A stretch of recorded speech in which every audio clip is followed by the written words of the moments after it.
Welcome to CSIS Online. The way we bring you events is changing, but we'll still present live analysis and award-winning digital media from our Dracopolis Ideas Lab, all on your time, live or on demand. This is CSIS Online.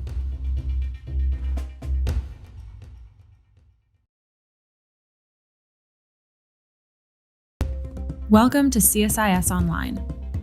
The way we bring you events is changing, but we'll still present live analysis and award-winning digital media from our Dracopolis Ideas Lab, all on your time, live or on demand.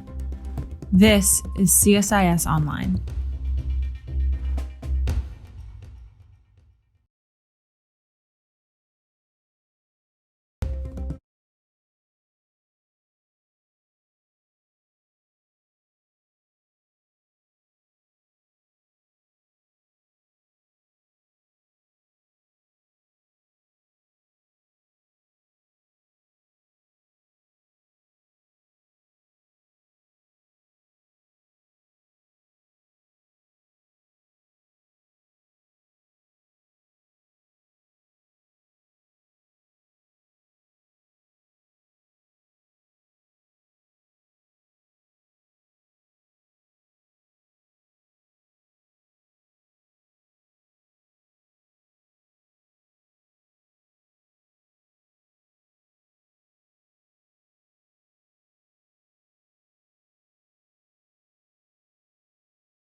Well, welcome everyone.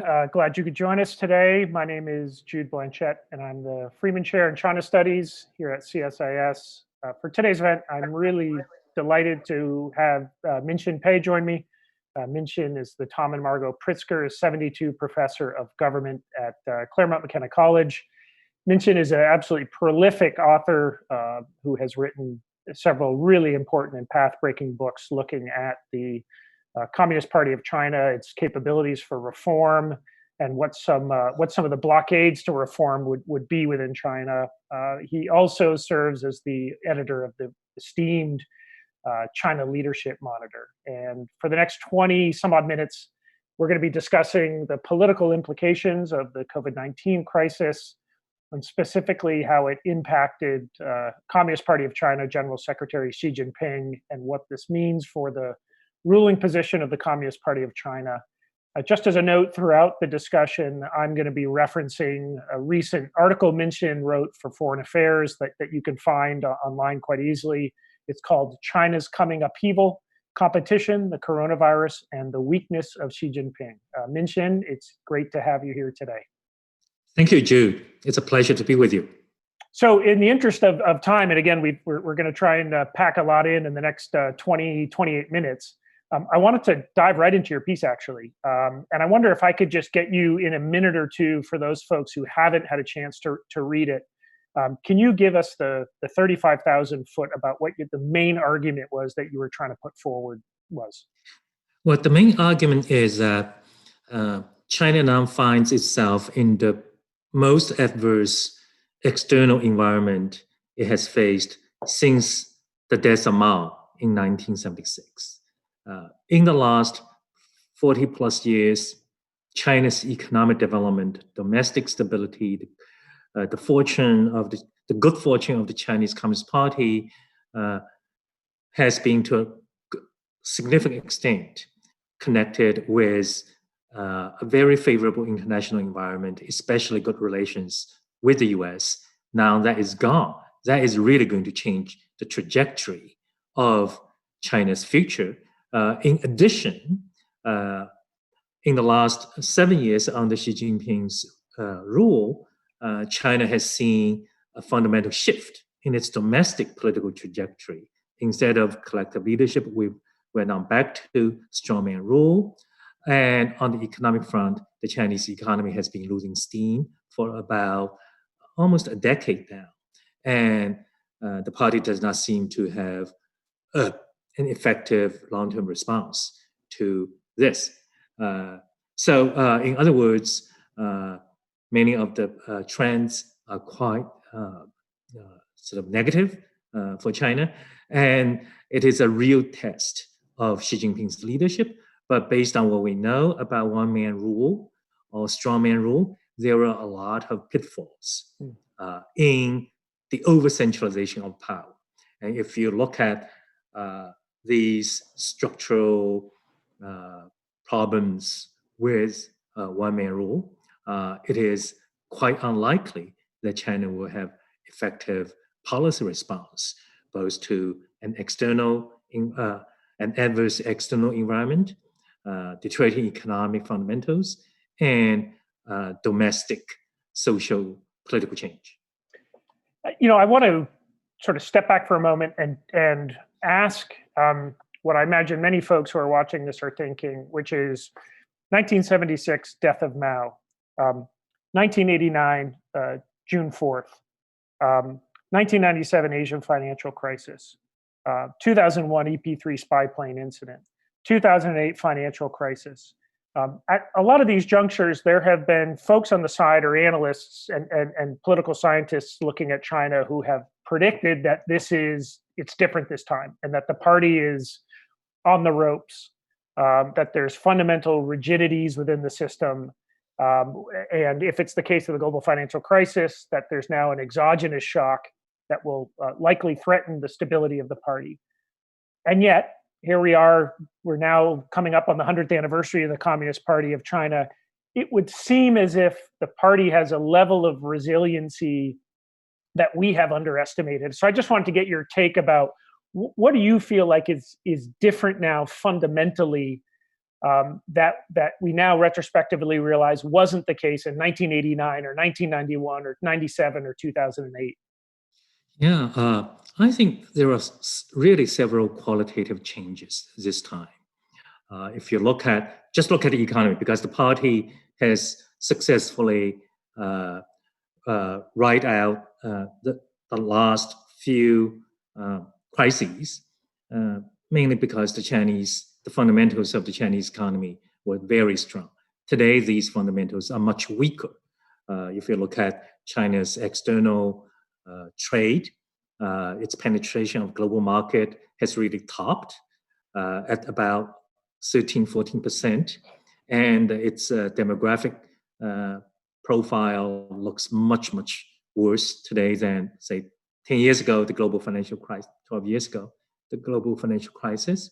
And you look at Chinese labor costs, debt to GDP. So all of these fundamentals on the economic front have weakened. But I think fundamentally, if there is one real difference that I would point to, China today has a very different political regime. Today, China no longer has collective leadership. It has one-man rule. One-man rule, the good thing about one-man rule is that decisions can be made fast. The bad thing about one-man rule is that decisions can be made fast, including really bad decisions. There are very few mechanisms to manage risks. And at the same time, the system remains very rigid. When you look at how the system coped with the initial outbreak of the virus in Wuhan, it was exhibit A of a rigid system, which followed standard procedure of suppressing information, censoring doctors, despite the fact that China actually had a very advanced system for detecting viral epidemics. So that's the question today is that under one-man rule, can China cope with very, very different, very, very adverse environment? Especially, let me just end with one thing. In the last, say, 30, 40 years, the U.S. never regarded China as a fundamental threat, as the most important foreign policy adversary or for external enemy. Today, it's sad to say that that is most likely true, and that is a real game changer. Yeah, when I was reading through your piece and thinking through some of your arguments on the fragilities, or at least the rigidities or limitations that this move to much more centralized, consolidated power under Xi Jinping has brought. One of the arguments you make in the piece, which I think you just made just now, is on looking at the initial handling of the coronavirus in, let's say, December up until January 20th, which is when, after Xi Jinping on an inspection tour made his first public comments on it, and that's when you saw the system really snap into action. I was trying to think about this another way, which is, especially in light of how other governance systems of very different regime types have similarly fumbled on this, it actually weakens my confidence in my initial diagnosis that we were seeing a real fundamental governance failure in China. Now I've just come to much more appreciate that governance failures come in lots of different flavors, and that we in the United States have dealt with our own share of governance failures. And I guess the specific point I wanted to make is, or get your reaction is, okay, so if we look at the first month and a half as being inaction, foot dragging, which we saw in some other democratic systems as well, the mobilizational capability of the party after January 20th, does that at all cause you to pause in some of your thinking about the rigidity of the system? Because that showed a level of active and mobilization, which we haven't seen in the United States. And again, I'm taking out a normative judgment here, a moral judgment. I just mean looking at the regime on its own terms. I wonder if Xi Jinping might actually be happy with the way the system reacted after January 20th, with frustration about how it acted beforehand, which, they've sacked municipal and provincial officials. They sent Sun Chunlan down there. They created a coordinating group that Li Keqiang was running. Isn't there an argument that maybe the post-January 20th behavior shows some of the strengths of the system rather than weaknesses? Oh, yeah. I think the post-January 22nd response typifies the strength of the system, which is enormous capacity to mobilize once the regime identifies a priority. But when you look at this issue from the top leadership's perspective, would they rather have this response, or would they rather have a much more effective prevention system or early response? I think the answer is that we would rather not have an out of control situation in China. Had they had a much more effective, much less rigid system in the first place. But today, I have to say that one thing you might find, well, one good word you might put in for the Chinese government is that, as you said, other governments have not really responded as effectively, with the exception of Taiwan, maybe Hong Kong, Singapore, Germany. That, I would say, might have a lot to do with the nature of this virus, because this is a very difficult virus to deal with. And a lot of Western countries were not really well prepared. But that does not really, in a way, to show that the Chinese system is superior. Yeah, one of the points you'd made by way of historical analogy is that you saw many of the same governance pathologies that late era Soviet Union had. You actually see many of those now in China. I wonder if you could just unpack that a little bit. I tend to think of, not a Soviet expert by any means, but I really, when I think about the Soviet Union in the late 70s and into the 1980s, up through, of course, its final collapse, think of a system that had really run out of gas. Very unresponsive bureaucracy, a kleptocracy that was ceasing to function on its own terms. But I think especially a level of adaptability. And again, I just maybe to put a slightly different spin on CCP behavior over the past couple months, and I'd love to get your response on this. I was actually struck by the level of nimbleness that the CCP had, again, after this demarcation period of January 20th, where you saw new coordinating bodies that were created. You saw the party cell sort of apparatus or system be activated within companies. You saw state-owned enterprises all sort of rise. Again, this mobilizational story that you had laid out earlier. That struck me as being qualitatively different than how I would expect, or how the Soviet Union acted after Chernobyl. But anyway, I just put that out there. Would love to get your thoughts on why that late Soviet era analogy seems powerful for you. Well, I look at other issues. In terms of political mobilization, the Chinese Communist Party has no peers. It can do things very few people can imagine that it can be done. That's because this is a massive party. We're talking about 90 million party members, millions of party cells.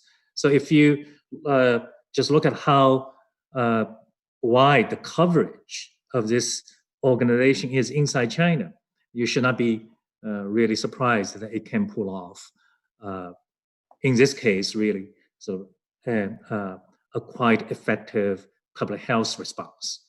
But that aside, let's look at the big picture.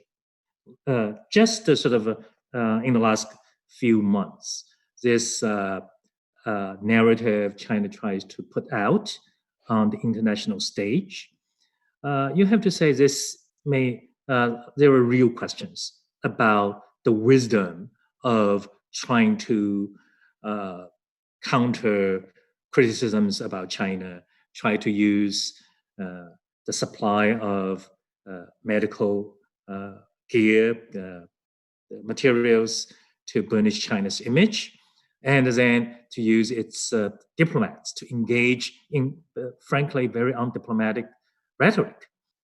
So that is a reflection of the rigidity of the system. But going back to the Soviet story, what I worry a lot is that in the early 1990s, the Chinese leadership really studied the lessons from the Soviet collapse well. They came down to a set of conclusions. One, do not piss off the US. Be on good terms with the US. The Soviet collapse, the collapse of the Soviet Communist Party was in large part due to taking on an external challenge that it could not possibly win. And second, do not engage in an unwinnable arms race with the US, should focus on economic development, and fourth, avoid imperial overreach. Be very conservative on the international stage. When you look at these lessons from 1 to 4 in the last 10 years, I would say that China's foreign policy expansionism really predated Xi Jinping's arrival in Zhongnanhai. But the party systematically sort of forgot those precious lessons. Now we see Belt and Road, we see this open confrontation with the US, and we see an unwillingness to go ahead with very tough economic reforms. How much of that willingness of China to take on more burden and more risk and a more assertive role is based on their evaluation of their own comprehensive national power and the relative decline of the United States? It seems to me that we're in now a 15-year period where China's strategic thinkers inside and outside the party have been evaluating a long structural decline of the United States. How do you think about how China conceives of how it should expand or contract its international role? And I guess if you were advising Beijing on this, with in mind those lessons you just articulated from looking at the Soviet Union, how does a country like China rise and expand its influence in a way that you think wouldn't be unleashing a backlash from the United States? Because of course, what Beijing says is it's kind of damned if we do, damned if we don't. The United States is only happy with us when we stay in our box. But as soon as we try and take a more expanded role in the world stage, suddenly the United States claims bloody murder. So what is to you a sustainable path of a global rise for China on its own terms that is good for the country, but that steers clear of confrontation with the US? Yeah, of course. Now probably it's way too late. We were talking about roughly the period between 2008 and probably 2016. I think after Donald Trump's victory, the game changed.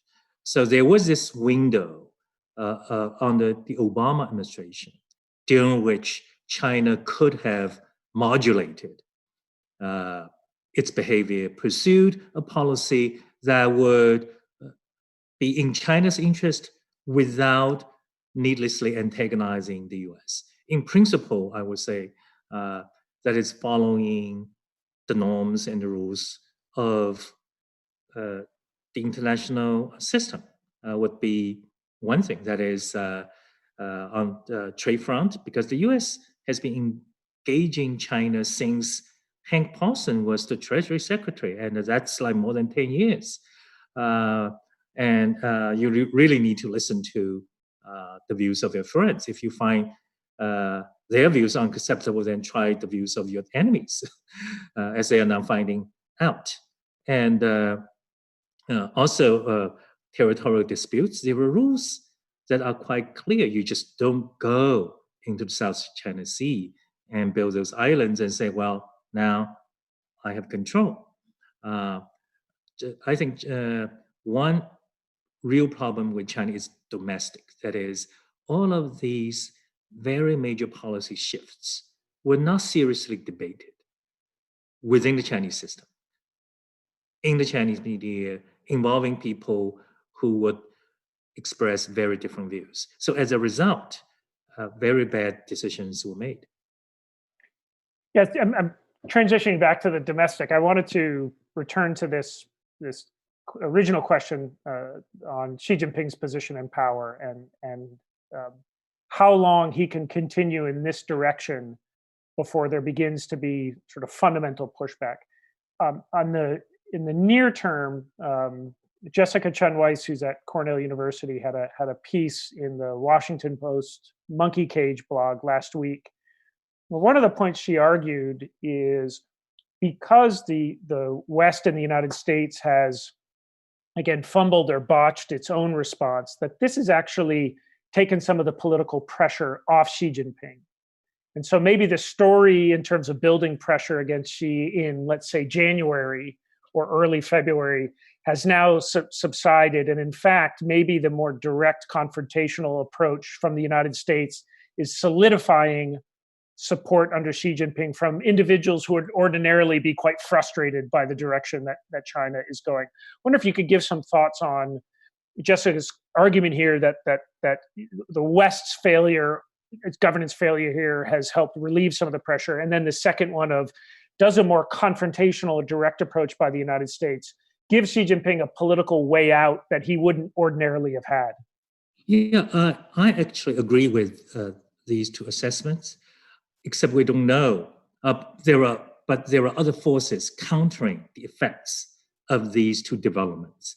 The Chinese government certainly has wasted little time in highlighting the failure of Western democracies in responding to the coronavirus.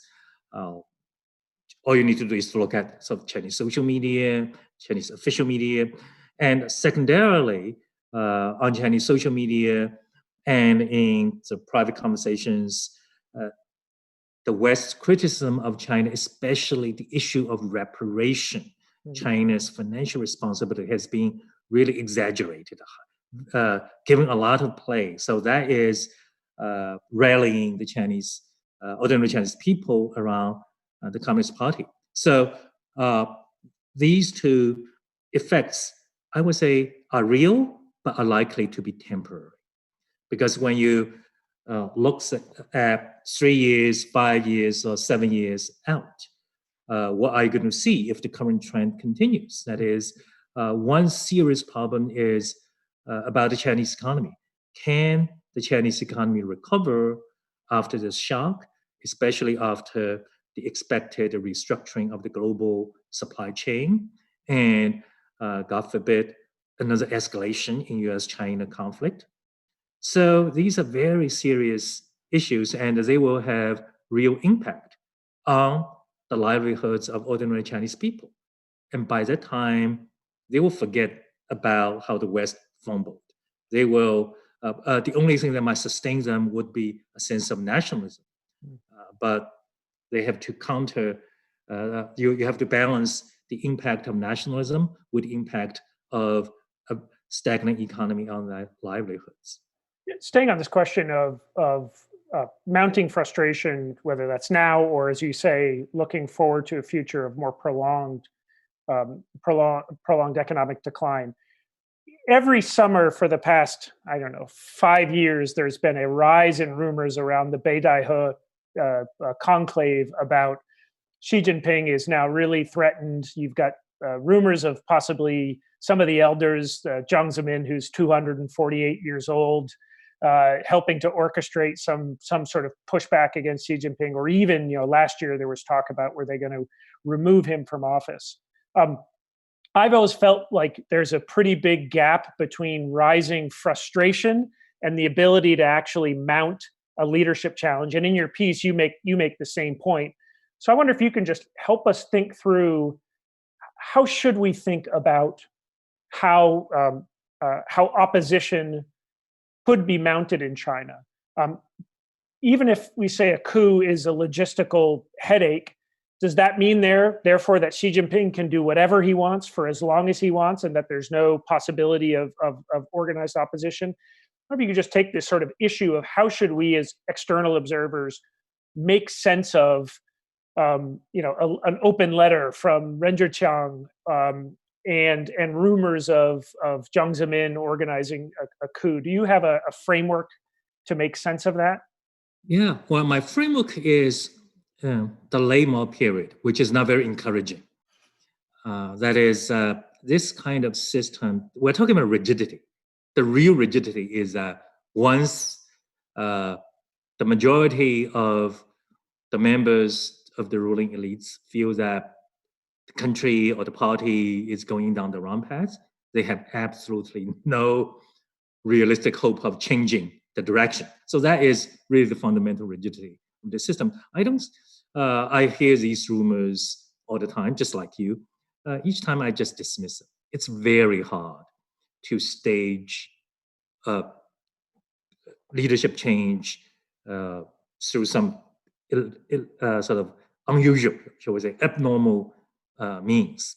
And in the case of Mao, the party elites turned against him after, well, were disappointed or not disappointed, were completely disillusioned after his successor Ling Biao mysteriously died in this plane crash in 1971. And it took 5 more years for Mao to die and then for them to mount a palace coup to get rid of his widow and the so-called Can of Four.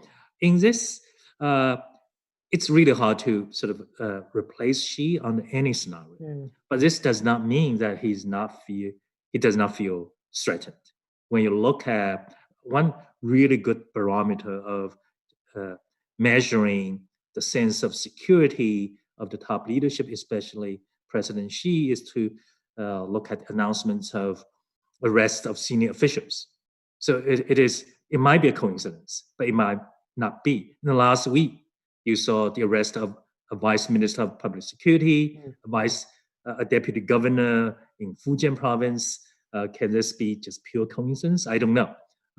But one thing that if I were him and I want to show my control of the leadership, I would start doubling down on the anti-corruption campaign to defend my authority. So, but let's just say the framework I use, that this system takes a long period of decline. We're nowhere there yet. And then a sudden change. When you look at Mao, the Cultural Revolution went on for 10 years. And then you had this very quick change within 2 to 3 years. So we're not there yet. We're up against the half hour. So I wanted to get your final thoughts on, you mentioned earlier in the discussion that after 2016, the window had shut on US-China relations in many important ways. One of the questions I think many of us have is trying to understand the role of personality in driving the clash between US and China. So is this Trump and Xi? And if you had a Clinton presidency and a Li Keqiang as general secretary, things would be different. So I guess just ask you that question moving forward. Is the trajectory we're on a Xi Jinping issue, or is there something deeper in the Communist Party? Put another way, if at the 20th Party Congress, for whatever reason, Xi Jinping is tired and his wife convinces him it's time to retire, and we have a new leadership come in, do we stay on the same trajectory of downward spiral, or do you think there's a possibility that the system under the CCP can go in a more open, not democratic, but in a more open direction? Oh, it's an intriguing question. I think a leadership change, both in the US and in China, certainly offers a window of opportunity. There are very powerful structural forces pushing the two countries toward conflict, but leadership does make a difference. I think at least one thing we can imagine is that a lot of policies that the US views as confrontational, adversarial, are connected with one particular leader. So if that leader steps down, those policies are easier to reverse. Mm-hmm. It's inconceivable that some of these policies can be reversed today, such as the artificial islands in the South China Sea, such as Belt and Road, such as a much more aggressive Chinese policy overall on the international stage. Also, the mass incarceration of the Muslims in Xinjiang. So all of these policies can conceivably be reversed had there been a different leadership. Well, Minxin, we could do this for another couple hours, but I can see out your office window there that the good weather in Italy is. I'm kidding. He's not in Italy, but I really want to thank you for taking a half hour here today. It's always enjoyable to talk with you. I always find your work engaging, and I hope we can continue to have these discussions moving forward. Okay, thank you. Thanks.